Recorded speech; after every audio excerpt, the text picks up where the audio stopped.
কণ্ঠশিল্পী নাজমুন মুনিরা ন্যান্সিকে গানের পাশাপাশি সোশ্যাল মিডিয়ায় সবসময় সরব থাকতে দেখা যায়। সম্প্রতি তার ফেসবুকের একটি পোস্ট নিয়ে দর্শক মহলে তুমুল আলোচনা চলছে। ন্যান্সি তার পোস্টে কোনো এক ব্যক্তিকে উদ্দেশ্য করে কুটনি বুড়ি, শেয়াল রানী সহ আরও বেশ কিছু ভাষায় গালমন্দ করেছে। পোস্টে ন্যান্সি লিখেছেন, বরাবর কোকিল নামযুক্ত কুটনি বুড়ি, শেয়াল রানী, পরের চুল কাটা নিয়ে না ভেবে নিজের লেজ কোথায়, কাদের কাছে, কিভাবে এবং কতবার কেটে এসেছো সেটা নিয়ে ভাবো। প্রেমের লাগে বুকটা করে আ আ উ দুষ্টু কোকিল ডাকে রে cook cook cook cook cook cook cook cook, মনে বাঁশি বাজে রে cook cook cook cook cook cook cook. Makeup ছাড়া দেখতে তুমি যেমন বিশ্রী, তোমার কর্মকাণ্ডও ঠিক তেমন বিশ্রী।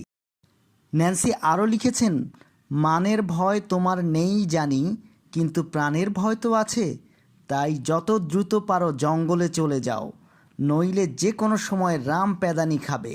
সতর্কবার্তা প্রচারে সুস্থ শিল্প সমাজ। এদিকে ন্যান্সির পোস্টে অনেকেই জানতে চেয়েছেন কে এই কুটনি বুড়ি। মোহাম্মদ শামীম ভুঁইয়া নামের এক ফেসবুক ব্যবহারকারী লিখেছেন, অর্থগুলি বুঝতে খুব কষ্ট হয়ে গেল।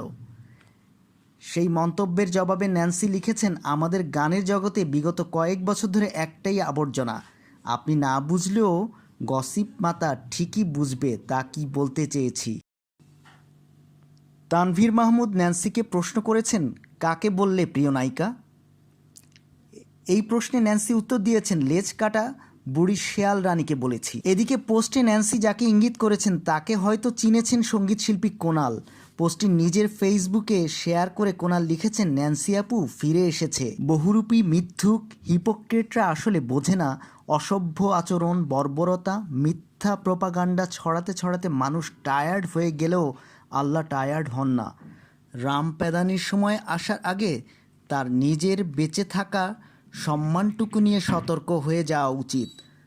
অনেক হয়েছে, মানুষের সহ্যের সীমা থাকে, সীমা অতিক্রম করাটা আল্লাহও পছন্দ করেন না। এছাড়া শেয়ালের ছবি পোস্ট করে একটি দরখাস্ত আকারে কাউকে সতর্ক করেছেন এই শিল্পী, যদিও সেখানে তিনি কারো নাম উল্লেখ করেননি।